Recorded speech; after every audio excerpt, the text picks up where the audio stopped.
Burk Uzzle's photographic career begin? He's been at it for a very long time. Yeah, he'll be 81 this year. He was the youngest photographer hired by Life magazine when he was 23. Well, growing up in the South before the age of television being available in every home, the only link to the outside that really made much difference to me was Life magazine. I knew that I wanted to be a Life magazine photographer. So I did. I became a Life photographer when I was 23.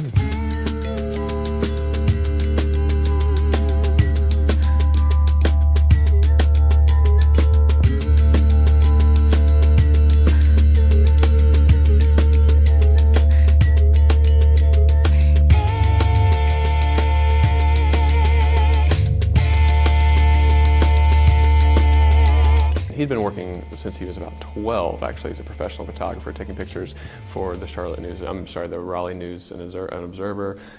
He was delivering the papers while taking photographs for the paper, on his little box camera when he was a kid. Some of the striking images from that early part of his career, certainly the funeral procession, you might say, for Martin Luther King Jr. Mm-hmm. So he's been at some really historical events. Yes. And taking memorable photographs. Mm-hmm. Woodstock, the cover of the Woodstock album was Burke's photograph of those two people embracing. Martin Luther King Jr., Cambodia, Vietnam, he covered a lot, the killing fields. It just, goes on and on. The protests in D.C. for Nixon, he's been there, quite often. How do you become a photographer? How do you work as a photographer? What's going on in order to make good photographs? The first thing you have to know is, who are you? What defines you and your values as a person? How do you take that and you relate it to a subject? If I am to give myself to conveying them, that implies respect. Since the very beginning, he's been very, very involved in civil rights. He was, marching with those folks and making articles and going into prisons to look at people that have been wrongly imprisoned, especially African Americans that have been wrongly imprisoned. And it's interesting to find a very southern white man who has always been in that vein. Hand close. He's an extraordinary studio photographer. But now I'm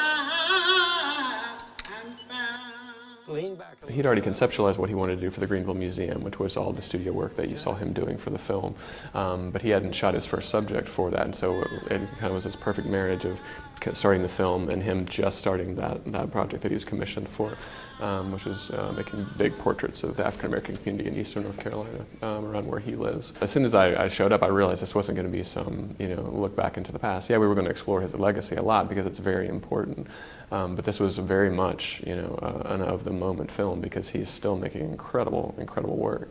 Using medium format digital cameras to make huge prints, and he's always used lighting. He's one of the guys that would always take a strobe with him, no matter where he went, and he would compose lighting, since the beginning of his career, which is very interesting. He is a very accomplished documentary photographer. He used a Leica and a loincloth, is what he would say, when he would go out into the world. That's all he needed, But beyond that, he can really light. He knows all the diffusion, all the pro photo stuff. Anything technical you ask him, he can tell you. Because a tool is not a tool until it has craft.